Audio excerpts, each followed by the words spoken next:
I know I did something bad. Or rather, the defendant knew she did something bad, but now she wants to lie about it. The defendant is a doer, a person who takes charge and gets things done, a senator and a military commander, for God's sakes.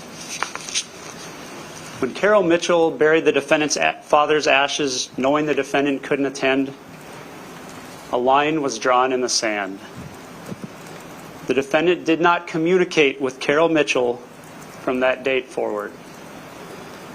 On the evening of April 21st, the defendant couldn't sleep, and she was ready to take action. She wanted to take back whatever was left of her father's possessions. Getting these items back became her mission. Sometime around midnight, the defendant planned, packed, and dressed for her mission.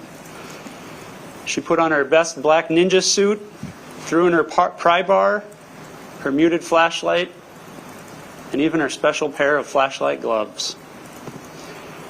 She drove 220 miles to Detroit Lakes. Not even her own moral compass could deter her from her mission. Mr. Ringstrom summarized the issue for you to start this case. The defendant either entered to steal something, or the defendant entered to check on Carol Mitchell. The three things I asked you at the start of this case will lead you to the truth. Trust your eyes and ears. Do not get distracted. Use your common sense and good judgment. If you do these three things, you can be confident in a decision to convict the defendant. Now, during her testimony, the defendant admitted she said things to, quote, save her own skin. She also testified that sometimes you have to lie to protect people. And yesterday, you saw a fine example of that. Her testimony yesterday was carefully crafted to protect the one person that she cares the most about in this case, herself. Now, there is no doubt this began as a tragic family situation. Rod Mitchell's sudden passing was shocking and an ignition point to an already delicate relationship between the defendant and Carol Mitchell. Sadly, Carol Mitchell's Alzheimer's either slowed or hindered the turning over of Rod Mitchell's priceless mementos that the defendant wanted. However, disputes are settled in court, now with crowbars, ladies and gentlemen. Remember, Carol Mitchell is not on trial here. The defendant and the defendant alone is on trial. And now is the time for you to decide the facts. And as tragic as this family situation has played out and how the defendant has handled it horribly, remember that you are not to be influenced by sympathy for her when you make your decision. I'd like to take a moment and walk through the elements and show you how the state has satisfied its burden to each count. Count 1, burglary, the first element. The defendant entered or remained in a building without consent. The defendant admitted that on the stand. She said, I didn't have consent. You can also consider her mode and manner of entry, the early time of the morning. Second element, the building was a dwelling. It's not in dispute here. It's been proven it was Carol Mitchell's residence, 709 Granger Road. Third, another person, not an accomplice, was present in the dwelling. You've seen a plethora of body cam footage. You know Carol Mitchell was inside the residence that morning. The defendant admitted that element as well. The fourth element, the defendant entered or remained in the building, dwelling with intent to commit the crime of theft. It's the meat and potatoes of the case. Circle back to it. And the last element, that this occurred on April 22nd, 2024. Admitted by the defendant, all sorts of evidence to that effect. Count 2, burglary tools.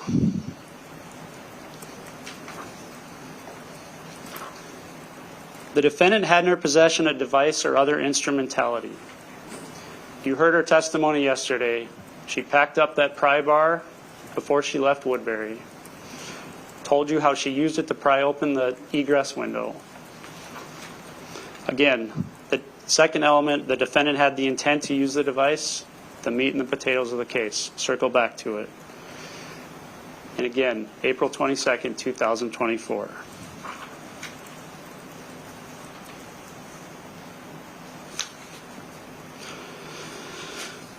So with that, ladies and gentlemen, I'd like to talk to you about the many lies of Nicole Mitchell. You've all had to deal with people lying to you in your life. In order to catch people in lies, you have to focus on the little details.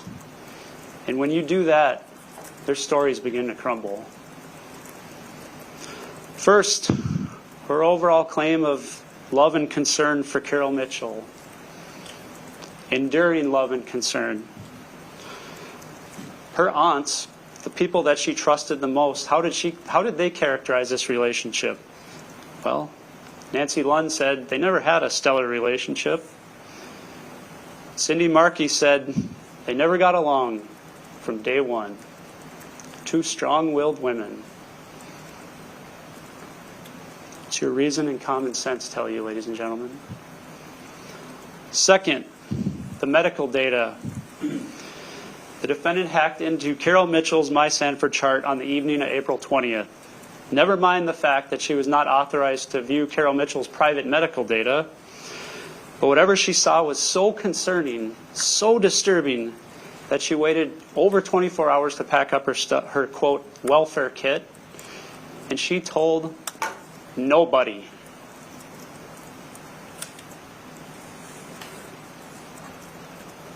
Third, the defense has repeatedly classified this as a welfare check.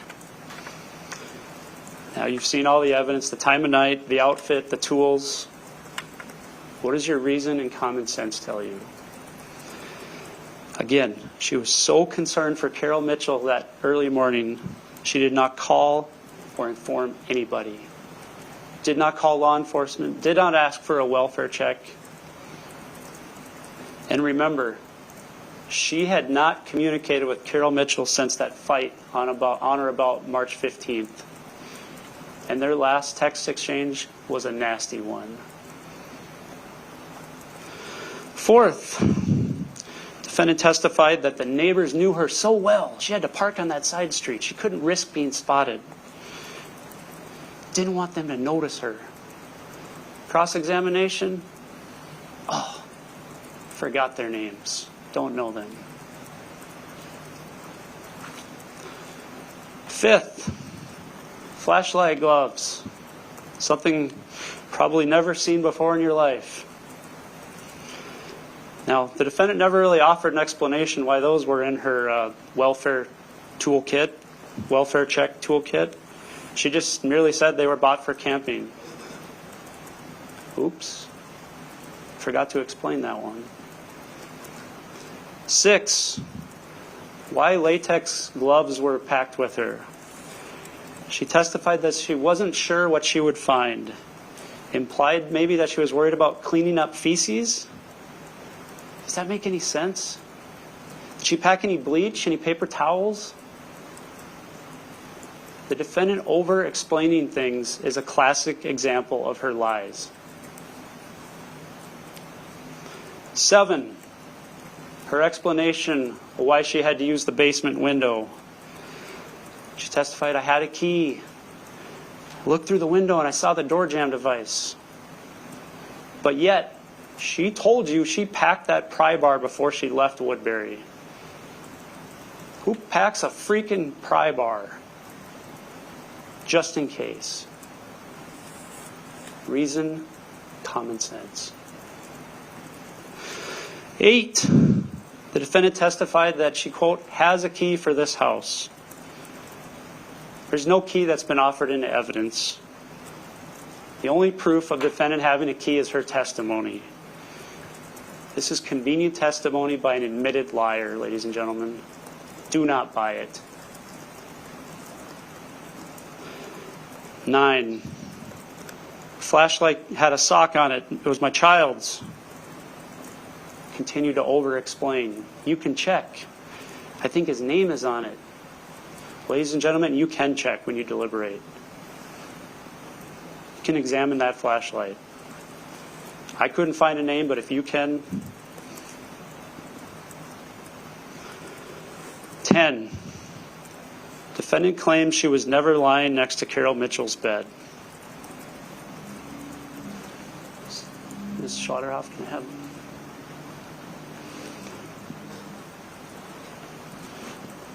I'd like to replay the 911 audio for you, ladies and gentlemen.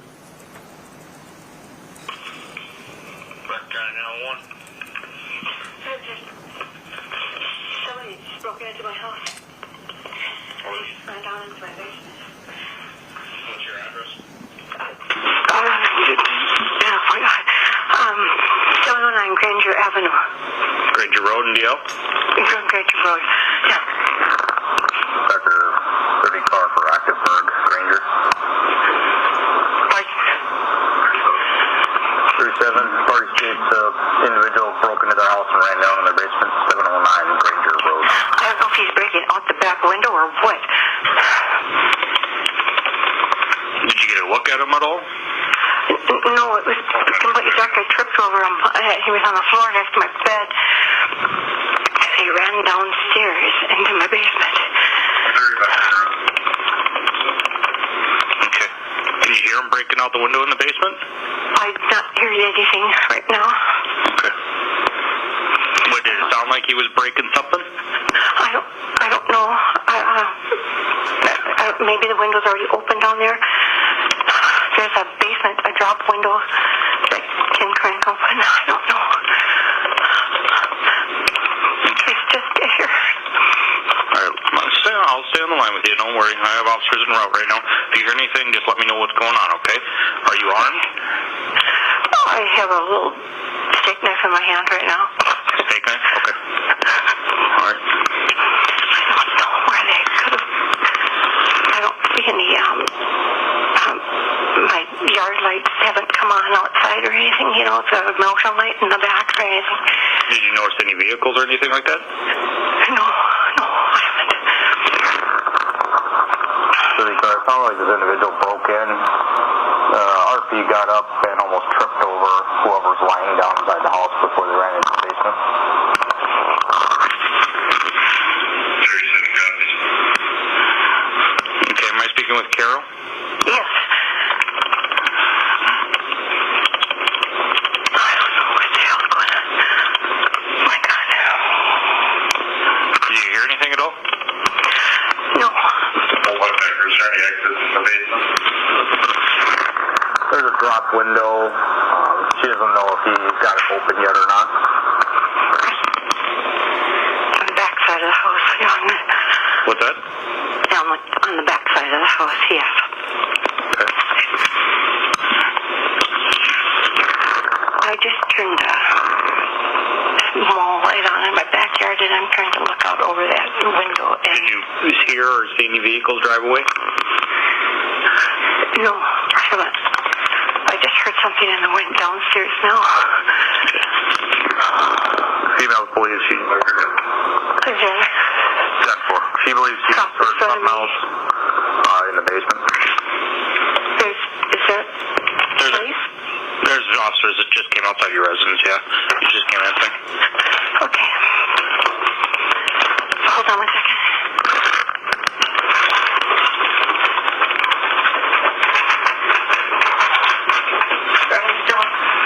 Danny, here. There's a drop window in the back side of the house, and I don't know if that's how he ran down there. Okay, I'll go down there. You stay back here. All right, Carol. You can... Should I hang up? Yep, you can hang up. Okay. Thank you. Yep.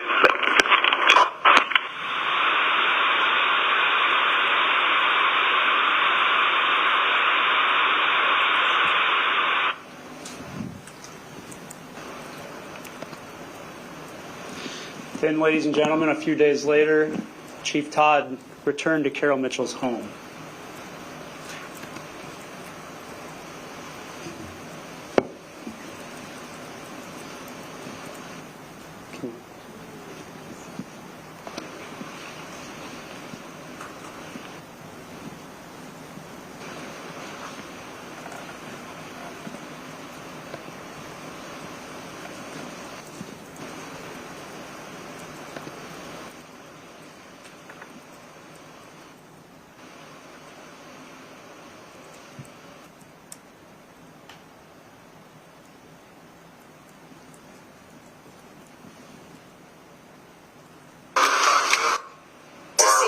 Was in there, but it was just leaves and dirt. So, While we're up here, could you show us your bedroom and where the person was that you stepped on? yeah. It's down here. And I sleep right here. She was laying right here with her head. Let me get up here with my body camera so you can describe it. Okay. Okay? Okay, I sleep here. Yep. And she was laying right here. Her head was at that end and her feet at this. Okay. Is there anything that you keep? Three drawers under there, but there's What do you keep in those drawers? socks, underwear. Okay. You know, I checked to see if there was any. This is just an empty box. I was checking to make sure that's just, you know. Okay, just But I did keep, for a long time, I kept my pistol okay. here. And I'm sure. So what you She may be leaned up, aware you of it. stepped out of bed, and you actually. Something woke me, and I sleep with earplugs, so I couldn't figure out what it was that woke me. Yep. If it was a loud sound, or if what. So I just. What was that? And I stepped on, and I stepped on a body, and it moved. Yeah. And I went, what the hell? And I jumped on like this and grabbed, because I thought it was like a little kid or something. Uh-huh. No, I didn't think it. And then when it was bigger, well, at first I thought, a man had broken, but it was too small for a big man. So then I thought it was a little boy or some teenager got in or something. And then she shot out, ran out down the hall through the kitchen and down into the basement. Okay. Okay. Okay. I'll follow you, ma'am. Thank you. Basement? So, and you definitely saw this person hang a left Yes, and go down. I was right behind her. And I still thought it was a boy. I never, until you guys told me it was Nicole, I didn't know.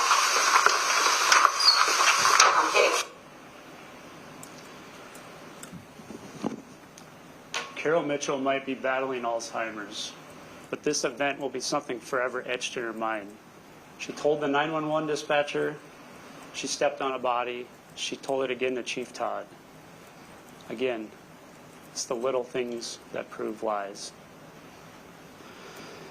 Then, ladies and gentlemen, we come to the testimony yesterday that she lied to the officers 4 times because she didn't want to upset Carol. Yet, we've heard from 2 defense witnesses, Nancy Lund, honest, trustworthy. Jay Brody talked about her raving reviews as a commander, her honesty, trustworthy. Then we look at the context of the defendant's testimony yesterday. She said she was very stressed out, never had a gun pointed at me before.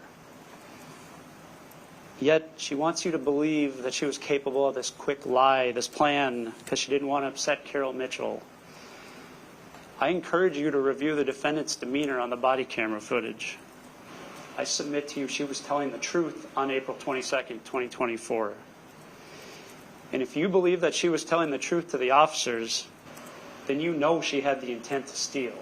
Because she told you. She told the officers. Again, maintain, number 12, she maintained that the lies to the police were so she didn't upset Carol Mitchell. But yet you look at her statements, many of them are after she's separated from Carol Mitchell. Back of the squad and at the jail. Then, ladies and gentlemen, number 13, we turn to the defendant's elaborate story of what she did in the house. Remember all the things she checked on, the important kitty litter box and deep freeze inspections that justified this home break-in? I'm going to play Officer Wolfie's body cam for you at about the 21:35 mark.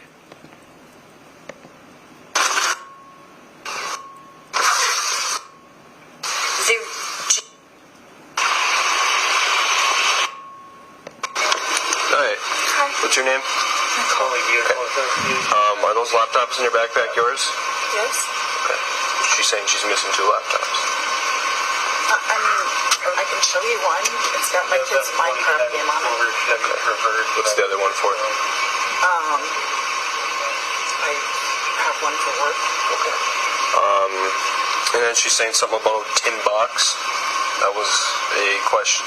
It was in question last time. So. I literally had just got in the house. I hadn't had time to do anything. Okay. All right. I'm clearly not good at this, but... Yeah? So, sounds good. Again, she... Hadn't had time to do anything. Again, another classic over-explanation. Item 14, regarding the checklist in her backpack. She testified that delete texts and contacts actually means that she wants to make sure Carol didn't delete people from her phone. That's her checklist, her shorthand. Another over-explanation. What does your reason and common sense tell you? I'd like to circle back to the most important issue here, the defendant's claim that she was lying to the officers on April 22nd.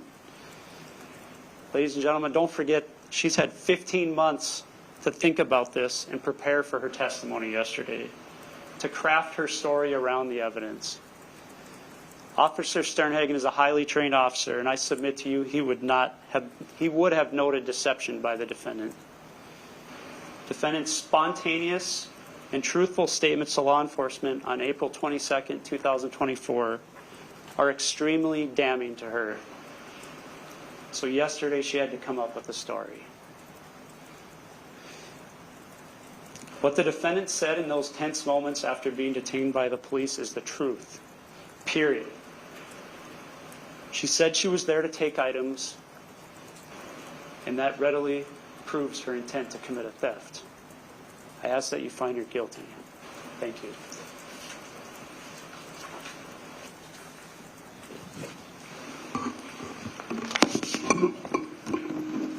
Mr. Ringstrom? Thank you, Your Honor.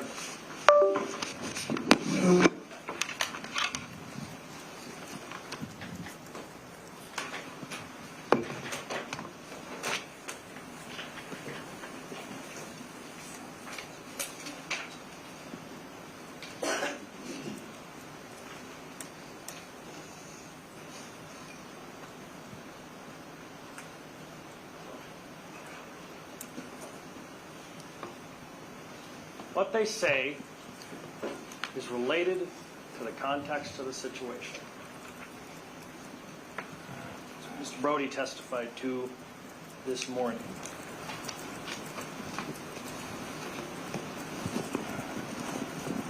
When we search our own consciences, when we know that we are fundamentally honest people, we all know that we have told white lies.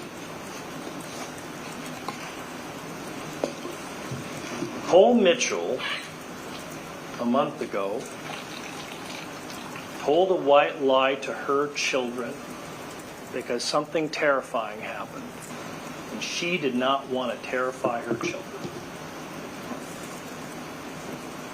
Does that call her character into question? The thing that she said to those kids was not true, but she said it because if she had told them the truth, it would have caused a trauma that few children would ever experience. At the beginning of this case, before opening statements, when we were asking you questions to determine who would sit in this jury, one of you being questioned was asked about Alzheimer's patients. And she told us, and she told you, in her experience, that sometimes you say things that aren't true so that you don't aggravate the situation. We all know the difference between a white lie and a meaningful, damaging one. The problem is that this happened in the context of something that was a terrible mess. A mess that Nicole made, but it was a mess. And the state wants you to fixate on that because the actual evidence in this case is contrary to what they want you to believe that those white lies were about. And let's really think about what the state absolutely needs you to believe. The state needs you to believe that Nicole Mitchell, a person who has spent 30 years in the military, a legislator, a mom, a lawyer, and a daughter herself to two separate moms, each with Alzheimer's, would drive 3 hours to take a shirt that had already been promised to her, that she would throw away her entire life for some things she knew she was going to get anyway. If somebody believes she was there to steal, she never would have left the basement. That's where Rod's things were.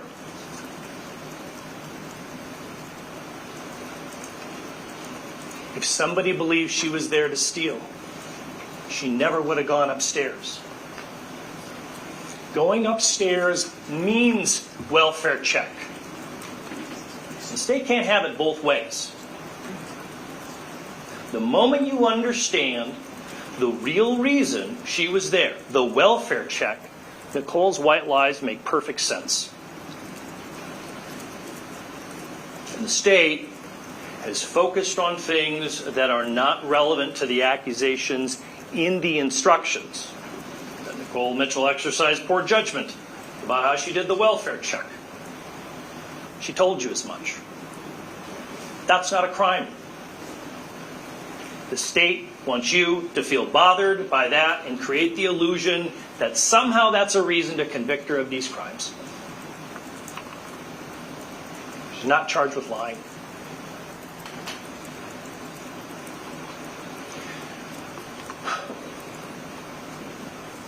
Once Rod Mitchell died,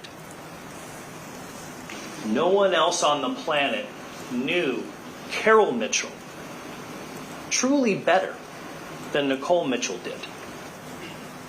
And she knew that Carol was deleting texts and isolating herself from people who cared for her.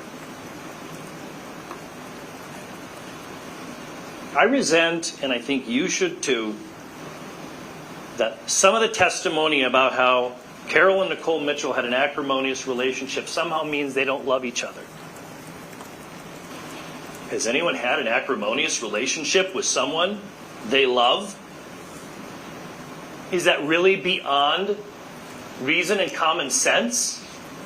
I suspect if you on the jury are like most of the rest of us here, most of your most acrimonious relationships are with people you care about and people you love. It's because the love binds us, and sometimes we don't get along. So what?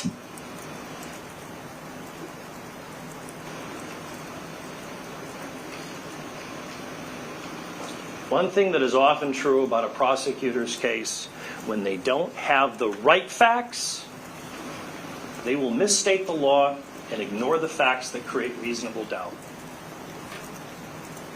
The state told you to use your common sense.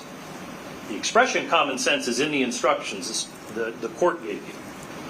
But the standard is reason and common sense. we use pure reason, we look like logic robots and we can make silly mistakes. If we use pure common sense, we activate our biases. The other set of instructions that you were told you about. You must use both if you are faithful to the instructions the court gave you. Do not let the state deceive you from that.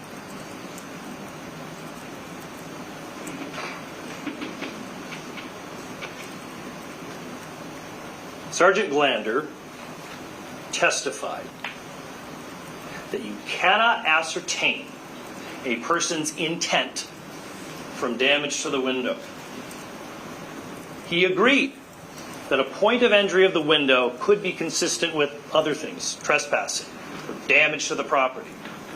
You can't ascertain a person's intent from that.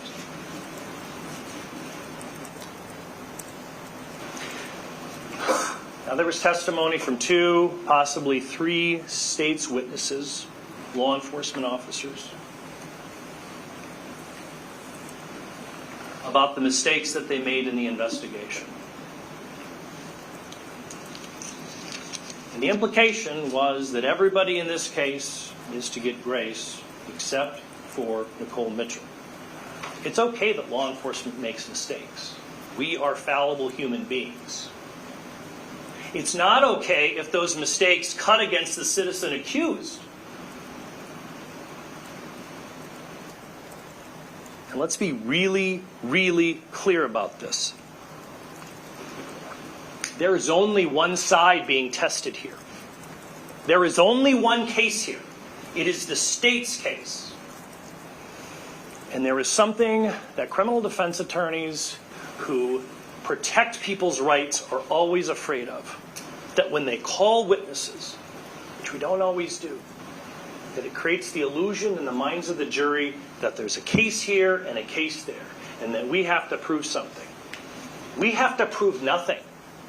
Every piece of evidence that we brought up, whether it was through cross-examination, which is evidence, whether it was calling witnesses, whether it was introducing an exhibit, is solely to do one thing: to point out the reasonable doubts in the state's case.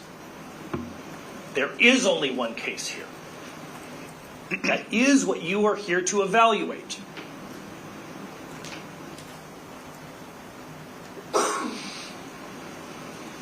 The state decides what charges to bring. They decide what tests they're going to take.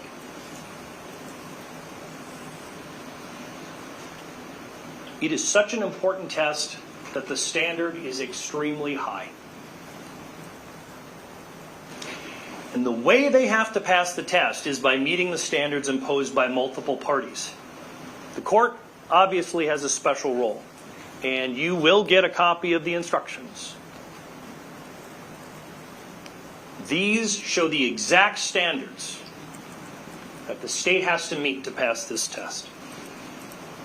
The defense is tasked with pointing out every single mistake that the state made. And the jury is tasked with judging every single piece of evidence, deciding what weight to assign to every single piece of that evidence, including no weight at all if the jury decides that. Looking at every single reasonable doubt that the defense points out and finding reasonable doubts on their own.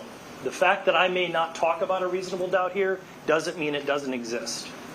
You get to investigate and find your own. And that is part of your professional charge here.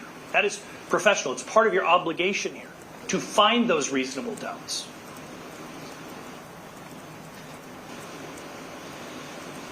What has the state spent the most time trying to prove?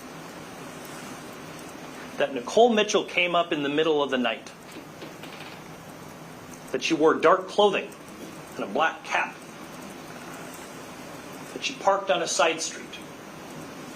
And that she came in through a window. That's the how.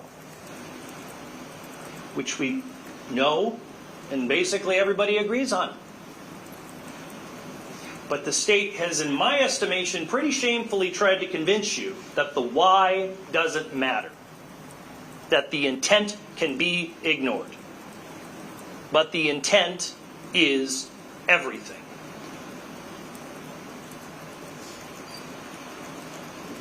Now, before I get into an argument, my argument for you, we're going to talk about some of the reasonable doubts that are clear. Carol Mitchell is clearly and obviously struggling with Alzheimer's. It would be an act of unkindness and unhelpful to go through it in any aggressive way. It was clear from the beginning. It was clear based on what Jonathan Keel said that Rod's death really set it off. But I want to talk about a few of them to make sure that we remember that this really is a problem, that this really was something that Carol's struggling with. And some of them are little. Carol says it's a lavender pry bar. It's very big, but of course in reality it was much smaller and blue. I had never seen that before in a trial in my career. This woman who's doing the best she could literally says that's not the crowbar. Carol testified to you that Rod Mitchell died in 1993.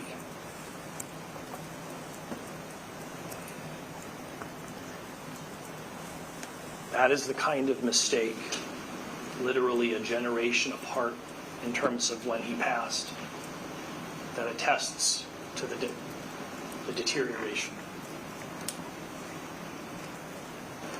Nicole Mitchell was not added as a contact in Carol Mitchell's phone until March 10th, 2024. This is exactly what Nicole Mitchell feared. That Carol Mitchell deleted texts and deleted contacts on her phone. We know this for a fact. Right? There's text messages introduced that show they had communication.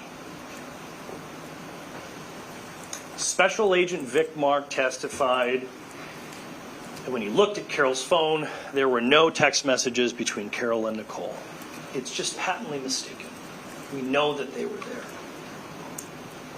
And this raises a mistake, a scary mistake, a mistake that endangers Nicole Mitchell's future, that they did not extract that phone.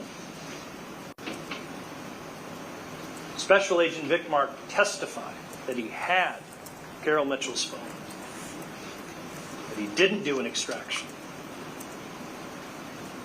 He never even testified whether he asked her if he could do that.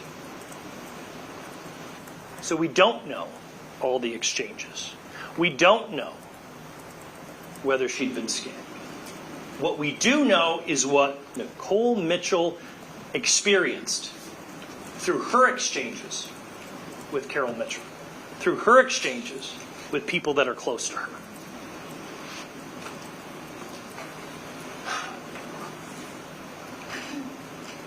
And the evidence has shown that nobody is actually deeply taking care of Carol Mitchell. It is poignant to me that if you were to talk to Carol Mitchell and you didn't know her and talk to her for a minute or two, she would seem like a completely put together human being. That it takes time to see the breakdown. It takes time to see the forgetfulness.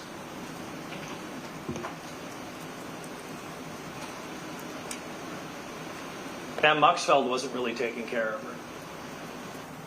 Pam Muxfeld didn't see it as a big deal when Nicole contacted her. Pam Muxfeld testified to you that in her estimation it wasn't quite what other people thought. Jonathan Keel hadn't taken her to medical appointments. He lives in the cities. Mr. Jim Headland, the friend of the late Rod Mitchell, he had made a commitment, a promise to help her, but it was clear from his memory, from his abilities, he wasn't in the position to genuinely help her. Dee Lindholm, Pam Muxfeld testified that her mom, Dee Lindholm, was too old to be power of attorney, much less manage someone else who was struggling with Alzheimer's. And certainly not her neighbors or friends. And a duty for someone who's a neighbor or a friend to take up for someone. Another reasonable doubt is that Nicole clearly believed in her heart that Carol was struggling. We have seen this evidence. We have seen that no one was stepping up for her.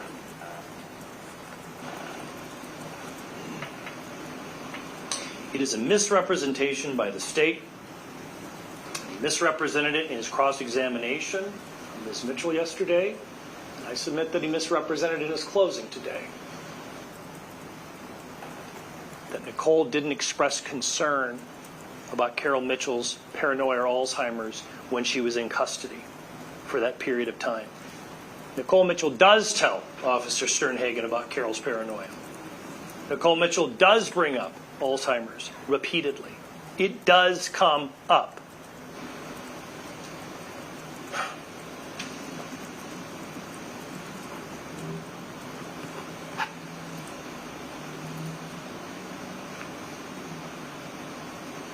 We expect state witnesses to tell the truth and to tell the whole truth. And it is problematic when every single law enforcement officer who testified on direct did not admit that Nicole Mitchell had none of Rod or Carol's belongings until after I asked them that question. That is a fact that should have been readily presented to you straight away. It should not have been hidden from you. Nicole Mitchell didn't have any of these possessions. And I ask you, when you go back and you're deliberating and talking, these other things about a laptop, which we know had nothing to do with this. The bobber, which wasn't there, had already been sent to Nicole. These other things, they're not part of it. But Nicole Mitchell didn't have any of these things. Every law enforcement officer asked said, well, one, they were all reluctant to testify about it. I didn't see this, I didn't see that. There were no piles of items or mementos staged by these windows. There was no bag of anything. And there were certainly none of these things in Nicole Mitchell's backpack.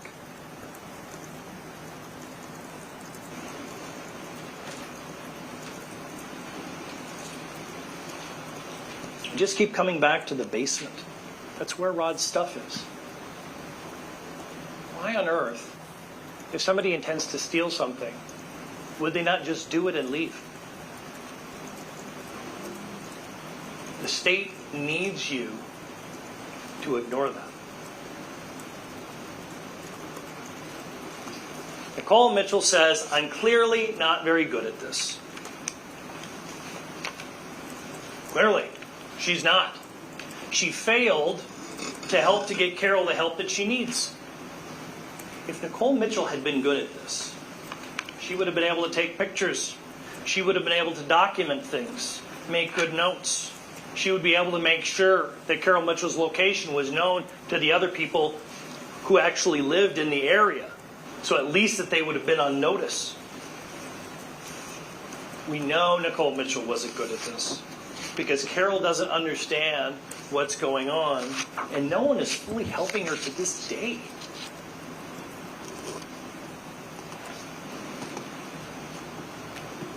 When Carol Mitchell testified, she was being asked very simple questions, very easy questions.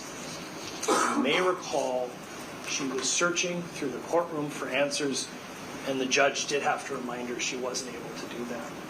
She's not getting the help she needs.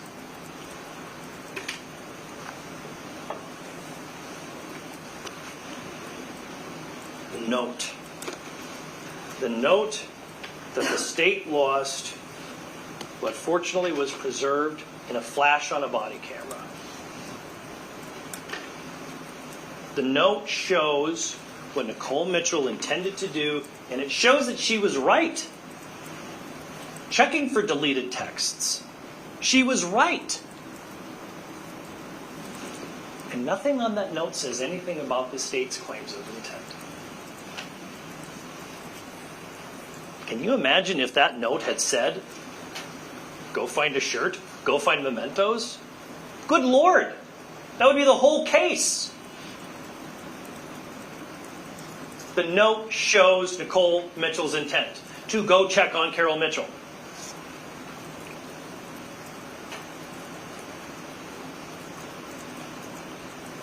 And in the context of all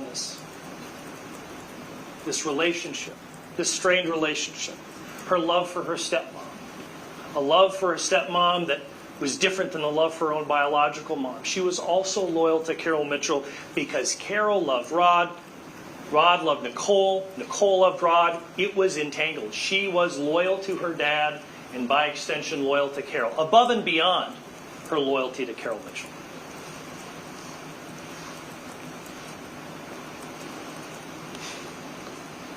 Jonathan Keel really seemed to struggle to testify about a lot of things. He actually didn't remember a conversation he had had just a few weeks before with an investigator. I mean, a few weeks before this trial.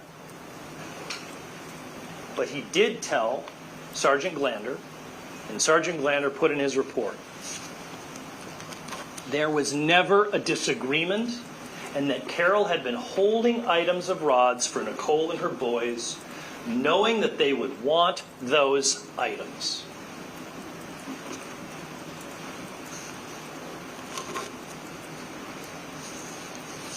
So let's think about the only item that really seems to be at issue here. The flannel shirt. The flannel shirt was hanging all by itself. The flannel shirt was hanging by itself with a bunch of other clothes. The flannel shirt had not been taken off. It hadn't been crumpled up. It hadn't been put in a bag. It hadn't been put by a window. It was hanging there.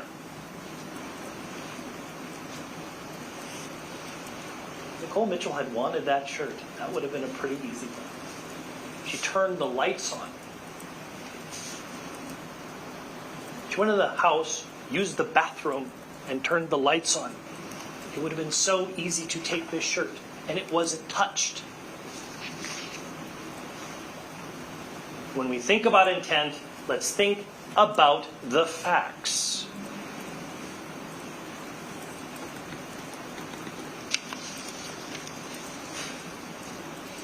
There's an expression in the military that we don't rise to the circumstances. We fall to the level of our training. That's why the more specialized someone in the military is, the more training they need, because when things get crazy, you've got to be able to think clearly.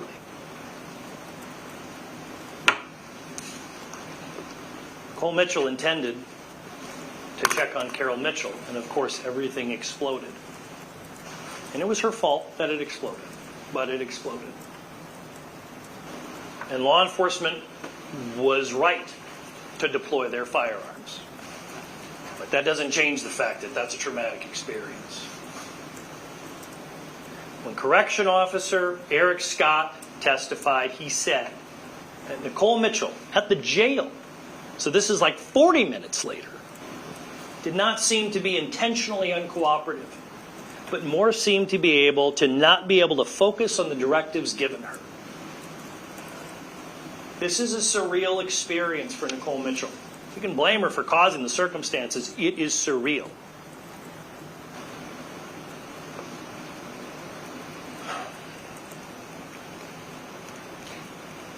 The state's really fixated on this finger flashlight. I've always thought of it as a silly thing. It's not a flashlight I would want to buy, but I've talked to people and they think it's a perfectly good idea.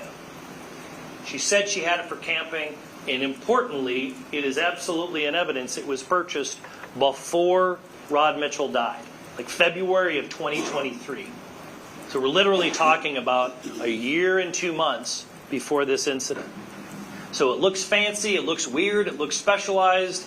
It's just a thing she had. She brought 2 flashlights.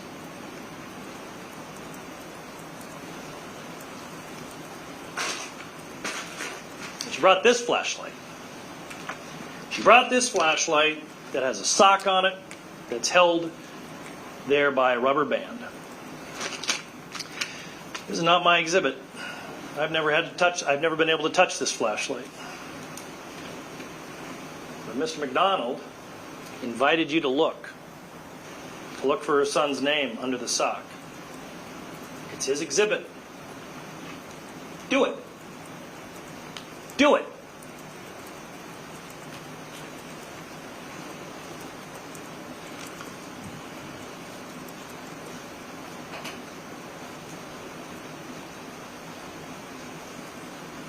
As we talked about, it is okay that law enforcement make mistakes sometimes.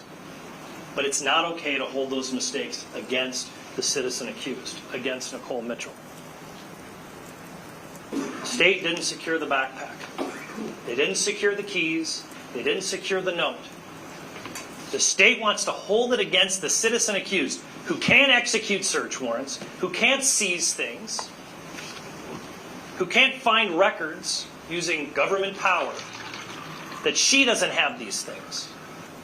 It is the state's responsibility to preserve evidence.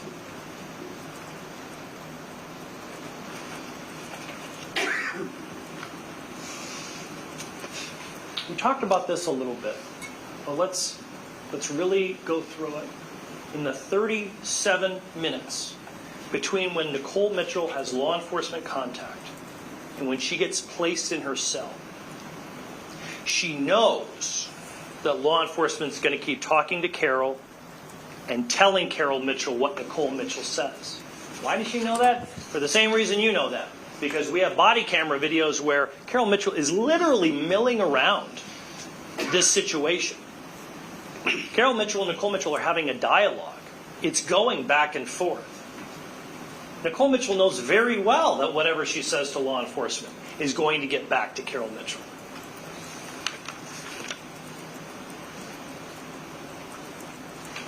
You can see the officers going back and forth inside and outside the house. If Nicole Mitchell tells them the truth in that moment, then Carol Mitchell will find out. She has to maintain that white lie to protect Carol Mitchell.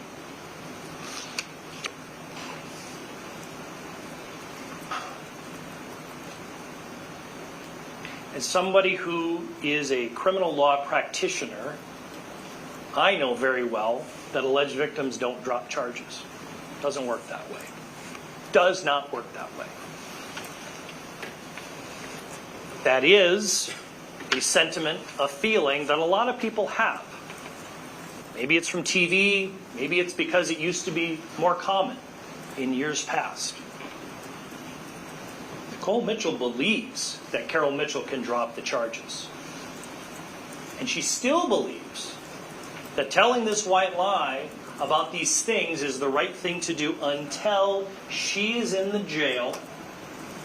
And the officer, when she asks, can she drop charges? The officer says, that's not a thing. You watch that video again. That is the moment. That is the instant that Nicole Mitchell stops talking about it. That's the instant she realizes that this family spat, that this confused mess that she created is not going to go away when Carol Mitchell realizes what's going on. When she realizes that this white lie is not going to do what needed to be done, it's not going to protect Carol Mitchell, it's not going to protect her, it's not going to serve the interests of anyone, she's done talking.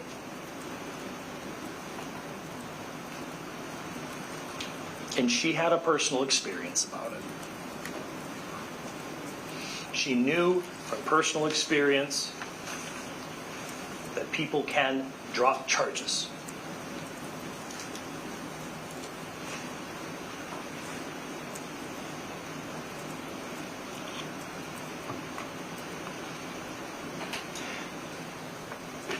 It's problematic in a case like this when the state uses its power to get pieces of evidence that tell part of the story but not the whole story. That tell part of the story that they want but not the story that the jury deserves. that there was a search warrant for what they call the audit log of Carol Mitchell's Sanford My Chart, but not a search warrant for Carol Mitchell's medical records. Nicole Mitchell testified to what she saw on that Sanford My Chart account. And that is absolutely unrebutted testimony. The state failed to get those records. They failed to let anyone in this case see them. And the evidence that we have is the evidence that came in through Nicole Mitchell.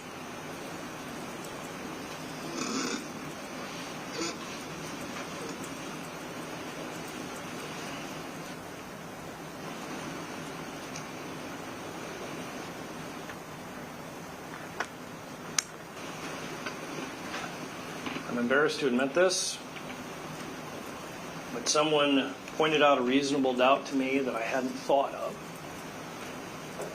which is that Nicole Mitchell had been to this residence like at least 5 times following the death of Rod Mitchell and before the incident. 5 times. She was down in the basement to reprogram the television. First to set up the Roku, and then to reset it and put the DVD player, install the DVD player with the television. 5 times where opportunities to retrieve these things would have been so easy. Carol's not remembering much. The state wants to impute this bad intention, but also impute this sophistication. If that was a person's intention, why on earth wouldn't you just do it when you had permission to be there in the middle of the day, when Carol Mitchell wouldn't have noticed, when you're downstairs? This is evidence against this intent claim.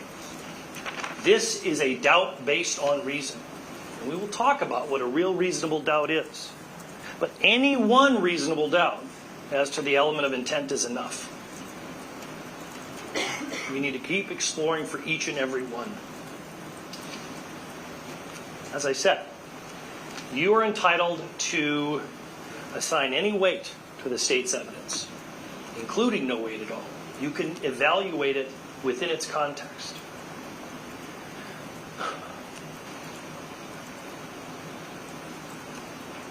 The reason we have reasonable doubt is actually not what most people think. Reasonable doubt exists to protect a jury. You are here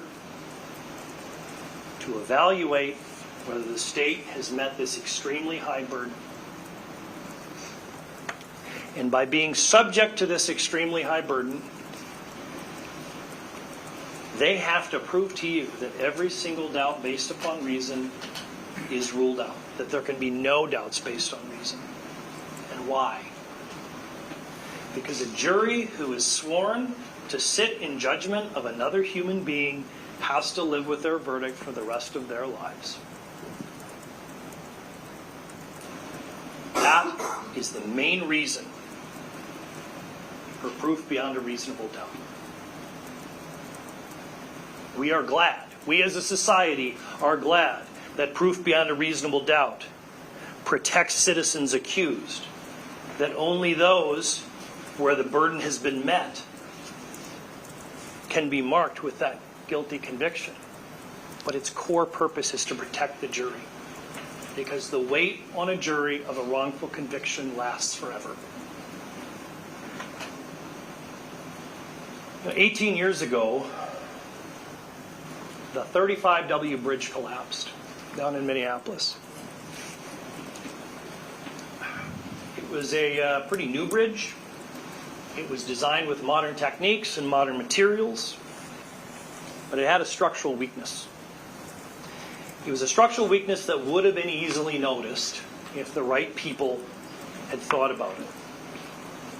It was always a deficient bridge, but no one fully noticed it until it was too late, and 13 people died. A prosecutor's case is like a bridge. If there is any reasonable chance that the structure could fail, then it has to be scrapped. It doesn't matter if it's mostly good. It doesn't matter if it looks good. It doesn't matter how much it costs. It doesn't matter whose reputation is on the line. It doesn't matter who desperately wants you to believe that the bridge is sound. If there is any reasonable question about its integrity, then it should be scrapped, because the stakes are just too high. However, when a faulty criminal case is built by the state, and they have convinced a jury that their faulty case is really good, that mistake usually sits silently. It sits silently with the accused, who knows the truth, but is left to sit alone for years with its weight. The mistake also sits silently with the jurors.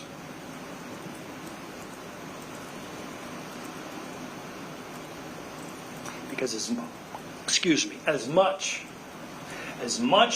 as the state wants to make this about Nicole Mitchell, it is not. It is solely about whether the state built a bridge so absolutely sound that they eliminated every single reasonable question about its integrity. So much that we would send our children and family across this bridge. Now, you're not bridge builders. You are inspectors. How does it feel to be an inspector who confidently thought the bridge was sound, only to see people fall to their death? Jurors in the past sometimes didn't listen to reasonable doubts and convicted, only to learn years and sometimes decades later that a human being's life was taken away by a wrongful conviction. Now, how do we know this? We know it for a fact because of what are called DNA exonerations. Those defendants looked guilty. They looked guilty to juries just like you. Some of those defendants testified and were made to look inconsistent by prosecutors. Some of them even falsely confessed or had the meanings of their words twisted by the state to look like a confession. But the jury used their common sense instead of the reasonable doubt standard, and they convicted. You see, that's why it doesn't matter how much evidence the state piles up. A doubt based on reason and common sense is the way to avoid this. And that's why the reasonable doubt standard is so crucial. Those defendants who were exonerated looked guilty to those juries. Because those juries sat in a courtroom where endless state witnesses piled things on and made the accused look as bad as possible.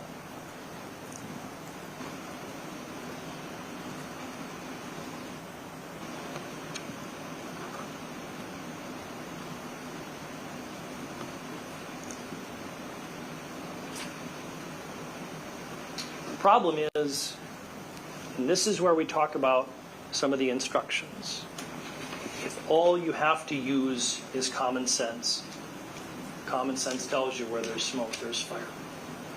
But when you combine reason and common sense, then you have to rule out the possibility of dust or fog, or if the smoke came from somewhere else. When you combine reason and common sense, the government has to rule out the reasonable possibility that Nicole was checking on her stepmom, that she may have even seen things of her dad's and ignored them, that she was focused on making sure Carol's phone was functional so that she wouldn't get lost and experience a tragedy. You can tell when the state wants you to ignore reasonable doubt because they will sneer at the defense and imply it's ridiculous. But if they could rule out all the reasonable doubts, they would calmly do so.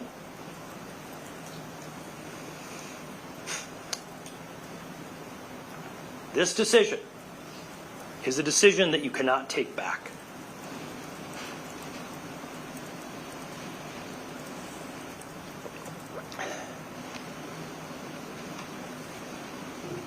There are two ways for a state to prove a case such that a jury is to find them guilty. They can prove beyond all possibility of doubt, and that is instructed to be guilty. Or they can prove beyond a reasonable doubt. And the court also instructs a jury to find them guilty if it is beyond all reasonable doubts. But anything less than that is not guilty.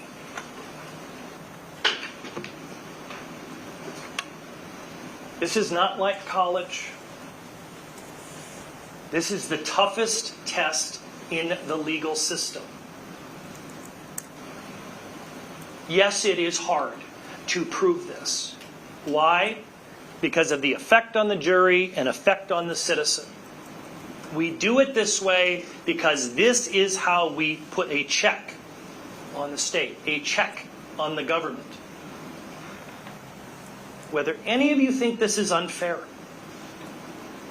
this is the way it has been for a very long time. And the danger comes when people don't take it seriously. Because as we talked about before, when there are reasonable doubts, there could be wrongful convictions.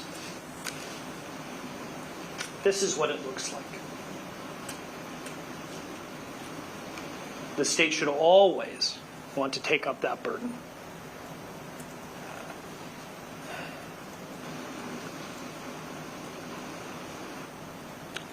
Let's talk a little bit about burglary and burglary tools.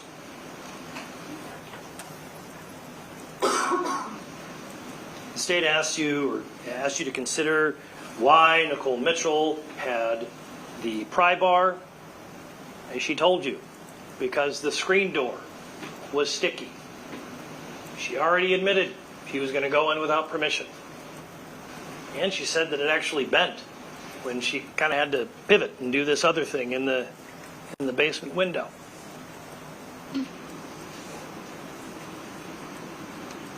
The defense is always afraid when there are two charges like this, because a jury might want to split the difference and give something to the state, something to the defense. But as the burglary accusation goes, so goes the burglary tools accusation. Where there's no intent to steal, where there's reasonable doubt as intent to steal, there's no burglary. And where there's no burglary, there's no burglary tools. As you look at this case and realize that there is reasonable doubt as to intent as to burglary, this pry bar is just a pry bar. Again, they could have, charged Ms. Mitchell with anything that they wanted, with anything else related to this pry bar. But when she is not guilty of burglary, she is not guilty of burglary tools.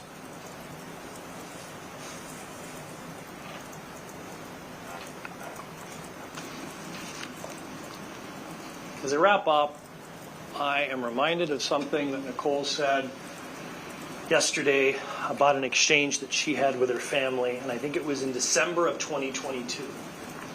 I didn't remember this. Some of you may have. That an elderly woman with some dementia got lost here in Detroit Lakes. And a state trooper figured out, he heard it on dispatch, and he immediately came back. He wasn't detailed to it. He just decided to check, and he kind of used his investigatory ability, and he found this lady in like November or December sitting on the riprap on the side of the lake, getting close to freezing to death.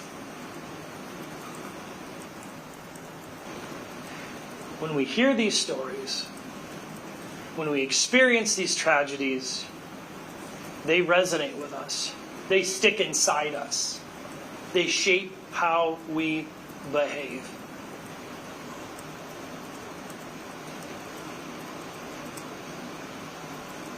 As a peacetime veteran, I can't help but having reverence for combat veterans like Officer Sternhagen. It's just wired into me. Nicole Mitchell feared the loss of people in her life. Those stories stuck with her. They shape us. The good things shape us, the bad things shape us. And with that cascade of tragedy and terrible news stories about near misses here in our community, it makes sense that she was so activated by all this. One of the hardest things for some juries to accept is that the questions the judge needs them to answer aren't really the questions they want to answer. Maybe you want to answer questions that aren't in front of you.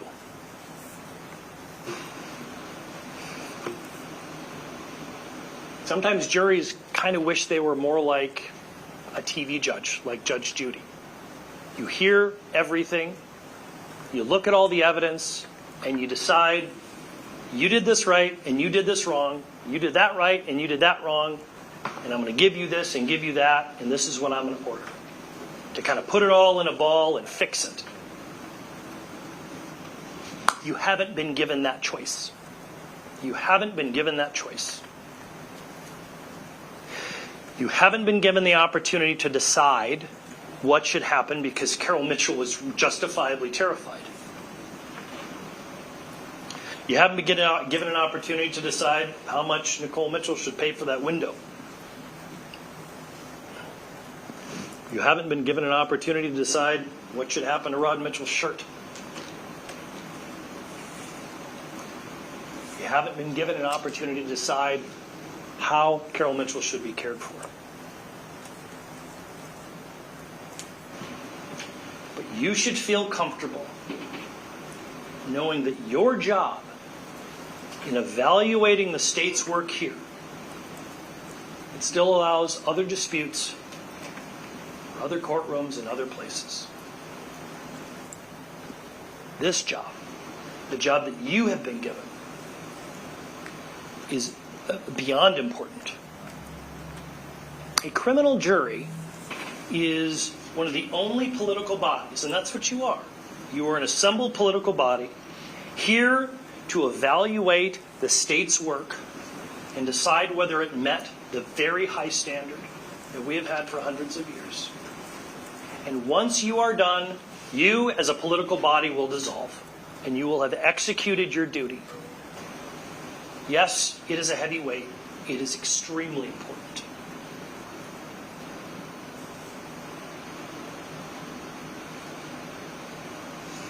When you are deliberating,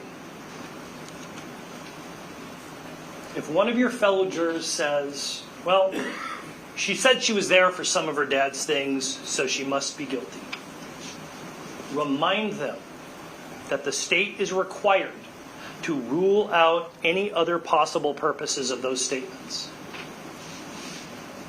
It is not our job to prove the opposite.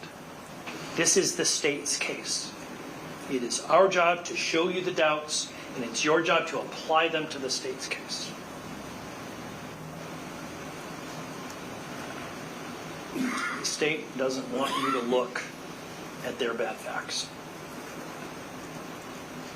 That's why none of the state's witnesses admitted on direct that none of Carol or Nicole Mitchell's stuff was found. Carol or Rod Mitchell their stuff was found with Nicole.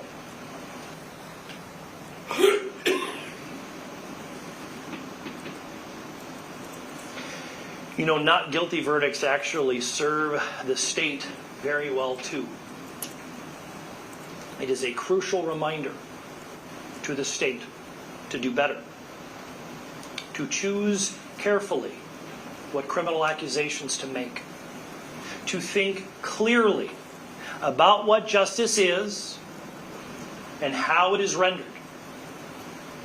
Ladies and gentlemen, there will be more cases. We, as citizens, want the right cases brought. We want them to be prosecuted in the right way. Not guilty verdicts tell the state to try again and do better. And that is important.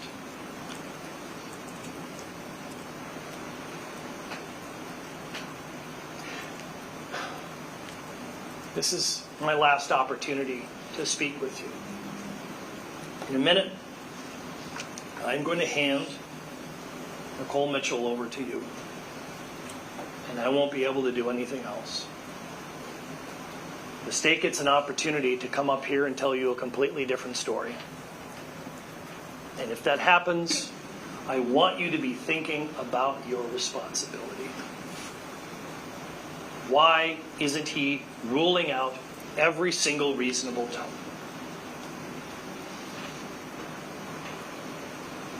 Now, both the possible verdicts on the verdicts forms are framed in terms of guilt. That's what the chart was about. Guilt is proven beyond a reasonable doubt. Guilt is not proven beyond a reasonable doubt. There is no third verdict that you will see. There is no third verdict form for innocence. It's not a question here. If somebody brings that up, please remind them. Did the state prove guilt beyond a reasonable doubt or not? You don't have the third choice, not in our system.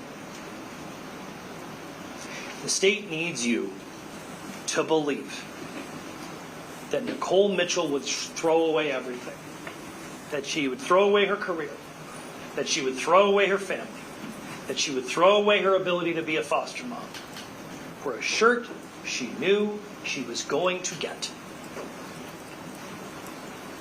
As we discussed at the beginning of this case, unless the state's evidence can rule out that Nicole Mitchell entered just to check on Carol, then the verdict must be not guilty.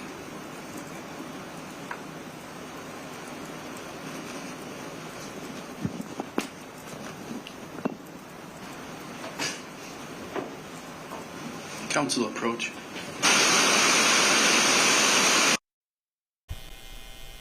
But the fact of the matter is, it's the same burden no matter how many times Mr. Ringstrom repeats it to you or how many scary stories he tells you. It's not a magical formula. It's not an insurmountable burden or one unique to Ms. Mitchell. It's the same burden used in all criminal matters. Each and every working day across America, people are convicted applying this standard. That's why.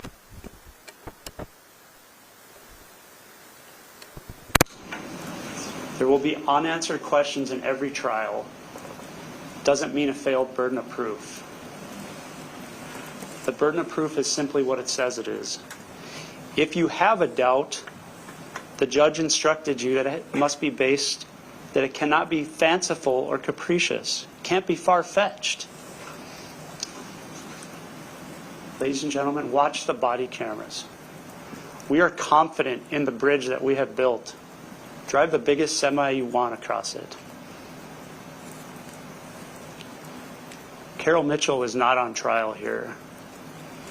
Her testimony was a painful reminder that cruel diseases like Alzheimer's they move a lot faster than our justice system. Jonathan Keel may have expressed a belief that Carol Mitchell wanted the defendant to have these items. And that it's very possible that Carol Mitchell herself may have wanted her to have them. But the fact of the matter is they hadn't been turned over yet. They were in her house. The defendant broke in to take them. Mr. Ringstrom said that the state, his client was made to look inconsistent. We didn't do that, ladies and gentlemen. She did that herself. She did that in her direct testimony. Told you she's a liar. Repeatedly, you've heard about the defendant didn't have any belongings on her person. She got caught right away. Of course she didn't have anything on her. She got interrupted.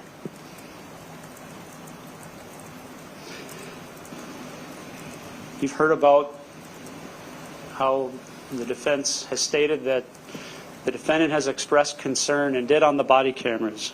Rewatch that footage. The context of her statements about Carol's disease are not in the manner of concern. They're used as a matter of excuse or resentment.